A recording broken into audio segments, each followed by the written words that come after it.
मुंब्रा शहर का सबसे बड़ा मल्टी स्पेशलिटी हॉस्पिटल मेडफोर्ड लोगों की जरूरत को नजर रखते हुए मेडफोर्ड ने हर फैसिलिटीज उपलब्ध कराई है। 6 ओपीडी, 4 ओटी और 24 घंटे कैजुअलिटी फॉर इमरजेंसी। इस 60 बेडेड हॉस्पिटल में आपको 5 स्टार जैसी फैसिलिटीज मिलेगी, वो भी अफोर्डेबल कॉस्ट में। 6 डिलक्स, सेमी डिलक्स और स्वीट रूम्स टीवी और वाईफाई के साथ उपलब्ध किए गए हैं। मुंब्रा की नशे की समस्या को ध्यान में रखते हुए यहां रिहैबिलिटेशन सर्विसेज भी अवेलेबल की गई है। हॉस्पिटल की ज्यादा जानकारी के लिए दिए गए नंबरों पर कांटेक्ट करें। सदफ और उसके परिवारों के जवाब में क्या बोले हुज़ैफा, सुनिए।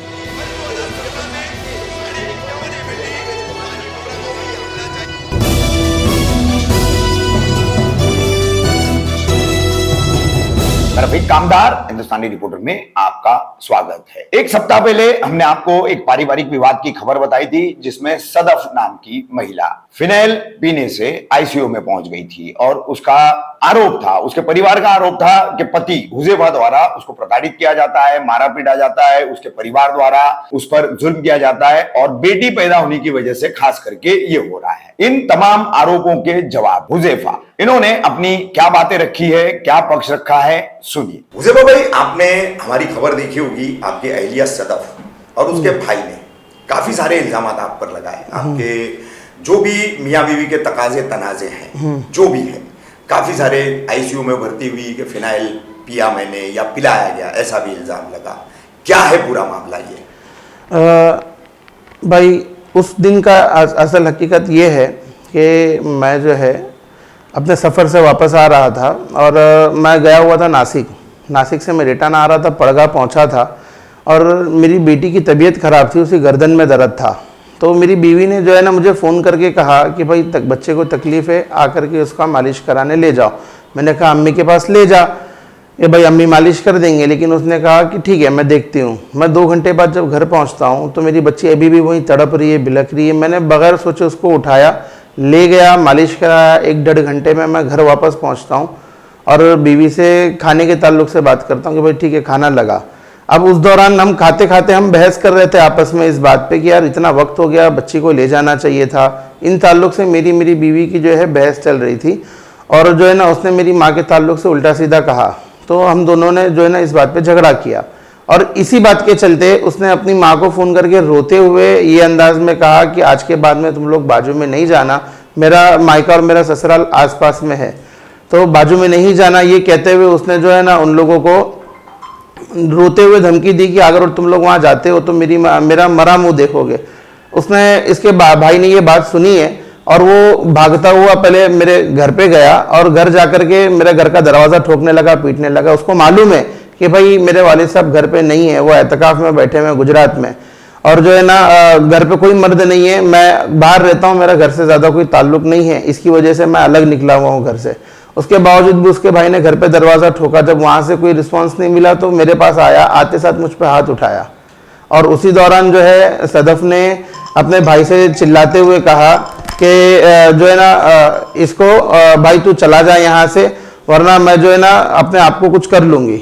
ये कहते हुए सदफ घर में भागती है और फिनाइल पीती है, जो कि वो पी भी नहीं थी। अब मेरे आजू बाजू के जो पड़ोसी हैं उन्होंने जो है उसे रोक लिया था और उसके मुंह में थोड़ा बहुत गया रहेगा फिनाइल, लेकिन उसको आजू बाजू ने उल्टी करा दी थी उंगली डाल के उसके मुंह से, वहीं पे जगह पे सब निकाल लिया था। ये उस दिन का वाकया है। लेकिन आपके तनाजे पिछले 2-3 साल से चल रहे, 3-1 साल से चल रहे, दोनों मियाँ बीवी के बीच में, जैसे उनके भाई ने भी बताया, माँ ने भी बताया। तो क्यों इतने लंबे अरसे से ये सब तनाजे? ये लोग जो है ना मुझ पे सरासर इल्जाम लगाते हैं, इल्जाम तराशी करते हैं बहुत ज्यादा। थोड़े बहुत जो घरेलू तनाव होते हैं ना, घरेलू किसी खाने की बात को लेके, पीने की बात को लेके, ये सब मामला जो होते हैं नॉर्मली से घर में, इस बात को लेकर भी जो है ना मेरी छोटी मोटी बातें जो कि मियाँ बीवी में होना लाजमी भी है, एक हिसाब से ना हो तो बात अलग हो जाती है।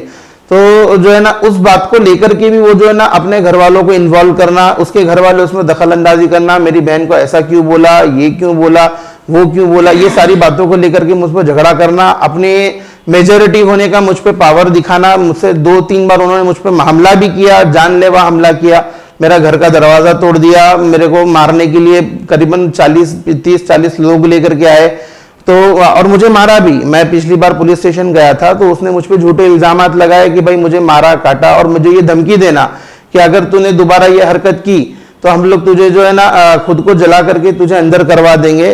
कि भाई मेरे को जलाने की कोशिश किया, मुझ पे जहेज लेने का इल्जाम भी लगाया, ये इन्होंने कई बार किया। जो कि हकीकत ये है कि ना मैंने इनसे कभी जहेज लिया, ना मैंने कभी इनसे 1 रुपए की डिमांड नहीं की। हालांकि इनका पूरा परिवार मेरे कर्जे में है। इनके वालिद साहब ने मुझसे 13 लाख रुपए उधार लिया, तोड़ तोड़ के वापस दिया 2 साल में। फिर उसके बाद में मेरे वालिद साहब से 5 लाख रुपए उधार दिया, आज भी पैसा वापस नहीं दे पाए हैं अभी तक के। उसका बड़ा भाई सलमान, उसने भी अभी तक के मेरा 1.5 लाख रुपए लिया है, मेरे को वापस नहीं दे पाया, बोलता है भाई बिजनेस में डूब गया। उसका छोटा भाई सूफियान, जिसने मुझ पर हाथ उठाया, वो भी मेरे से 1 लाख रुपया लिया बिजनेस के लिए, बोला भाई प्रॉफिट दूंगा, नहीं दे पाया। वो पैसा भी निकालने के लिए मेरी बीवी ने मेरी मदद की थी कि इससे गाड़ी खरीद लो और उसको पैसा मत दो, ये बोल के। फिर उससे छोटा भाई अब्दुल, वो भी मेरा 5,000 देने का बाकी है। उसका मामू 2.5 लाख रुपया लेके बैठा है, आज तक नहीं दिया, बोलता भाई नुकसान हो गया।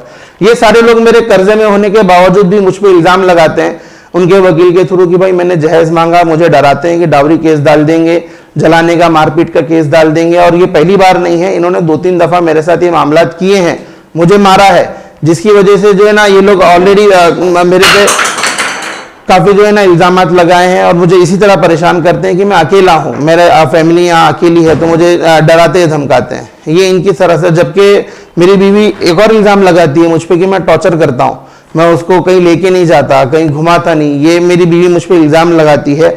आप देखेंगे कि मेरी बीवी जो है मेरे पास में मेरी बीवी जो है उसको जब भी बाहर जाना होता है, हम जब भी अगर कोई डेस्टिनेशन पे जाते हैं तो हम प्राइवेट जेट से जाते हैं, प्राइवेट प्लेन, 2 सीटर का प्राइवेट प्लेन करके हम लोग घूम रहे होते हैं। अच्छा। हाँ, ये जो कि यहाँ से सूरत जाने का 4 लाख रुपया खर्चा, मैं खाली बम्बई राउंड अप करना था, मेरी बीवी और मेरी बेटी को आधे घंटे का 90,000 रुपया मैंने दिया हूँ, सिर्फ आधे घंटे का 90,000 रुपया बॉम्बे राउंड अप का। मैं आपको सब उसकी फोटोज वगैरह बताता हूँ जो मैंने दिया। और ऐसा नहीं कि उसके साथ साथ उसके घर वालों को भी लेके जाता हूँ, जब भी गया हूँ, घुमा हूँ, फिरा हूँ। उसकी बहनें साथ में होती थी पहले, अब तो काफी झगड़े होने के बाद से बंद कर दिया, लेकिन पहले उसकी बहनें भी साथ में होती थी। फिर जो है ना उसको जब भी घूमना होता था तो हर जगह 5 स्टार होटल, ताज होटल, सूरत में भी जाना तो महंगी होटल, यानी मैंने किसी भी चीज की कमी नहीं छोड़ी उसकी जिद और उसकी जो है ना शौक पूरे करने में। उसके बावजूद भी जो है ना ये मुझ पे इल्जाम लगाती है कि मैं जो है ना, देखो ये हमारा प्लेन है जिसके अंदर हम घूमते हैं, ये जब भी हमको जाना होता है। तस्वीरें दे दीजिएगा, हम लोग दिखा देंगे। उनका एक और इल्जाम है हुज़ैफा भाई कि आप किसी लड़की के चक्कर में हो और उस लड़की की वजह से ये सारी चीजें अभी हो रही है, उसको अजियत दी जा रही है, तकलीफें जो दी जा रही है, किसी लड़की के चक्कर में हो, आप उससे दूसरा निकाह करना चाहते हो और इसलिए सब कर रहे हो। इस मामले में हकीकत ये है कि ये 2-3 साल पहले की बात थी कि मेरे ऐसे कोई मामलात हुए थे बाहर, और लेकिन उसके बाद से ऐसे कोई मामलात नहीं बने, लेकिन उसके बावजूद भी इल्ज़ाम तराशी करना और एक मशकूक दिमाग हो गया है उसका कि भाई ये जो है ना बस बाहर निकला, मैं बिजनेस के हिसाब से भी जा रहा हूँ तो भी उसका जहन कि भाई बाहर घर आने के बाद में उसी चीज़ को लेके झगड़ा करना, जब भी घर पहुँचूँ हाँ तुम तो वहीं गए थे, तुम तो ऐसे ही करते हो, फिर अरे तुरे से करना, सीधा माँ बहन की गालियाँ देना, मेरा कॉलर पकड़ना, ये सारी हरकतें इसकी रही। देखो हकीकत ये है इस्लाम में कि मैं शादी करने के लिए इजाज़त लेने का कायल कभी भी नहीं हूँ, मेरी मर्जी है, मैं चाहे आज कर लूँ, मैं चाहे कभी ना करूँ, मैं चाहे कल कर लूँ, मेरी मर्जी है। मैं शादी के लिए मेरी बीवी का इजाज़त का कायल कभी भी नहीं हूँ और इस्लाम ने मुझे इजाज़त दी है इस बात की कि भाई मैं खुद निकाह कर सकता हूँ, अगरचे मैं दोनों को संभाल सकता हूँ, जो कि मैं संभाल सकता हूँ। तो ये मेरा मसला है। ये लोग खुलेआम कहते हैं भाई, वो भी कैमरे पे कहते हैं आकर के भाई हमारे खानदान में नहीं चलता, कि यहूदी खानदान से बिलोंग करते हैं ये लोग कि भाई हमारे खानदान में नहीं चलता या हम लोग नहीं मानते इसको। ऐसा नहीं होता है। अगर तुम ये कह रहे हो तो तुम काफिर हो जाओगे। इसके लिए अपने जुमलों को भी संभाल के इस्तेमाल करो कि भाई अल्लाह ने इजाजत दी है इंसान को, आदमी को अल्लाह ने इजाजत दी है करने की, वो जब चाहे जब कर सकता है। तो ये लोग बोलने वाले होते कौन है? आपने मुझे एक वीडियो बताया, हाँ, खुद अपने हाथ से जो है आपकी अहलिया कुछ कर रही है, क्या कुछ हाथ में क्या है उनकी उस वीडियो में? वो अपने हाथ से अपने आप को जो है ना नुकसान पहुंचाती है, खुद को मारती है, जो कि उसको लगा भी नहीं था बिल्कुल भी सरासर। अगर आप आज भी देखो या उस टाइम की भी कोई हिस्ट्री निकाल के देखो तो उसको लगा भी कुछ नहीं था, लेकिन उसने ड्रामा किया। आपको मैंने वीडियो दिखाया, उसने उसमें सरासर एक ड्रामा किया कि भाई मुझे मार रहे हैं, और बाहर से लोगों को बुला के मेरे भाइयों को बुलाओ, मेरे भाइयों को बुलाओ। ये इस बात की गवाही देता है कि ये औरत मेरे साथ हमेशा इस तरह करती आई है, ये खुद को नुकसान पहुंचाती है और घर वालों को बताती है इसने किया, जबकि अल्लाह गवाह है इस बात का, मैंने कभी इस पे हाथ नहीं उठाया, कभी मैंने इसको जो है ना, मैं ठीक है, मैं उल्टा सीधा बोलता हूं, मैं इस बात पे एग्री करता हूं, क्योंकि जब आदमी गुस्से में होगा तो जाहिर सी बातें गलत बोलेगा, लेकिन मैंने कभी उसको मारा नहीं। ये सरासर इल्जाम लगाती है कि भाई मुझे मारा, खुद को नुकसान पहुंचा के घर वालों को ये बताना कि मुझे नुकसान पहुंचा रहा है, मुझे मार रहा है, और फिर उसके घर वाले आकर के मेरे को मारते हैं। ये इस तरह इन्होंने एक नहीं 3-4 बार कर चुके हैं मेरे साथ में, जिसका मैंने पुलिस में रिपोर्ट भी दिया था। रिपोर्ट भी दिया है, ठीक है। हाँ। अब अगर मतलब आप दोनों की सुलह अगर होती है, अगर हो सकती है, तो उसकी कोई गुंजाइश है, कुछ उम्मीद है? अब इस मामले पे हकीकत ये है कि जब मेरे घर के बड़े आ जाएंगे, ईद के 10 दिन बाद 15 दिन बाद, वो लोग अपने हिसाब से बैठ के फैसला करेंगे। बाकी इस रवैये के साथ इस नहज पे जिंदगी यहाँ नहीं गुजरती है। अगर मियाँ बीवी के बीच में कोई तीसरा आदमी दखल अंदाजी करता है तो आदमी का हक है कि भाई उससे जुदा हो जाए, क्योंकि वो उसके साथ ज्यादती कर रहे हैं। तुम्हारा हक है भाई, तुम्हारी बीवी है, जब मैं उसे बेहतरीन घुमाता हूँ, बेहतरीन खिलाता हूँ, तब तो तुम मेरे को पूछने नहीं आते हो कि भाई मेरी बहन, हम तो कभी प्लेन में नहीं बैठे, तू प्राइवेट में घुमा रहा है। भाई हम तो कभी जो है ये घूमने पूरी इंडिया घूमी है बाय रोड मेरी बीवी, जबकि इनके खानदान में कोई सब कहते हैं भाई हम स्टेशन तक नहीं लेके जाते, हम अपनी बीवी को बाहर भी घुमाने नहीं लेके जाते, निकले तो गाँव, गाँव से घर, इतना ही इनका खानदान का रवैया है। आपके भाइयों पे भी इल्जाम लगाए थे? हाँ बिल्कुल, आप इस ताल्लुक से मेरे भाई से बात करो। अब हाँ, वो बताएगा आपको कि इसमें असल हकीकत क्या है। जी, क्या नाम है आपका? अम्मार शेख। अम्मार भाई, आप हुज़ैफा भाई के छोटे भाई जी। आपकी भाभी सदफ जो है, जी। उन्होंने जो इल्जामात लगाए, उनके भाई ने जो इल्जामात लगाए, क्या कहना चाहेंगे आप उस पर? देखिए, सबसे पहले तो इनका जो इल्ज़ाम था कि बच्ची की पैदाइश होते ही हमने उनको घर से आना जाने की एंट्री बंद कर दी। हकीकत ये नहीं है, हकीकत ये है कि आज से तकरीबन 2 साल पहले से भाभी की हमारे घर पे आना जाना बंद हम लोगों ने इसलिए कर दिया है कि जैसे कि अभी ने भाई ने बताया कि भाभी का हर छोटे मोटे मामलात पर उनके घर वालों का हमारे घर के बाहर दरवाजे पर आके दरवाज़ा ठोकना, अपना जो मैन पावर है वो 30-40 फ्लैट पूरे एक साथ में सारे लोग रहते, तो वो अपना शक्ति प्रदर्शन करना, और पूरा यानी कि एक जमघटा हमारे घर के सामने जमा हो, कोई भी छोटी बात हो, घर के छोटे मोटे मसले हो, उस पर भी पूरा उनके खानदान का जमघटा हमारे घर के सामने जमा हो जावे, फिर उनके खानदान के बड़े लोग आके उसको छुड़ावे।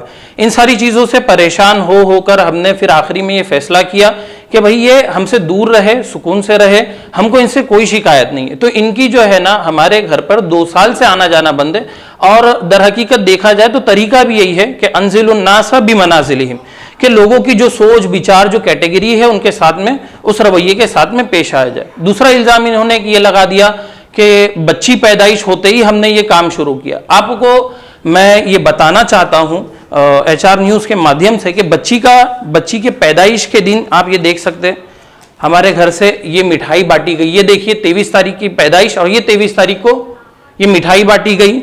फिर उसके बाद में ये बच्ची का अकीका किया, कि मेरे पास में सारे बिल्स रखे हुए हैं, ऐसा नहीं है कि मैं यानी कोई बात वो कर रहा हूँ। ये देखिए 8 तारीख का अकीका किया गया। उसके अलावा हमारे वालिद साहब ने जो ये महमूद शेख से नाम इन लोगों ने उछाला, ये महमूद शेख के नाम से आप बिल देखो, चांदी की चीज़, सोने की चीज़ दी गई। तो क्या ये बच्ची की पैदाइश की नाराज़गी पे कोई ऐसा करेगा? ये सरासर इल्ज़ाम है। इसके अलावा इन्होंने एक और इल्ज़ाम लगाया कि हम लोगों ने इनको धमकी दी है, और अंडरवर्ल्ड लोगों के कुछ लोगों का नाम लिया गया कि हमने उनके नाम, इनके अब्बा, भाभी के अब्बा और उनके चचा, मेरे अब्बा, ये लोग सब साथ में मिलकर मस्जिद की जिम्मेदारियां निभाते, मस्जिद के ट्रस्टी और भी जो खिदमात है ये लोग ये अंजाम देते, उम्र दराज और एक सीधे साधे मिजाज के लोग हैं। इनका दूर दूर से कोई ताल्लुक नहीं है, और अगर आप इल्ज़ाम लगा रहे हो तो आप साबित करो। तो मेरा ये कहना है, आपके न्यूज़ के माध्यम से मैं ये कहना चाहूँगा कि देखिए एक सीधा सा कानून है, अस्सिद्क़ु युंजी वल किज़्बु युहलिक, कि अगर आप सच कहोगे तो नजात पाओगे, और अगर झूठ बोलोगे तो हलाक हो जाओगे।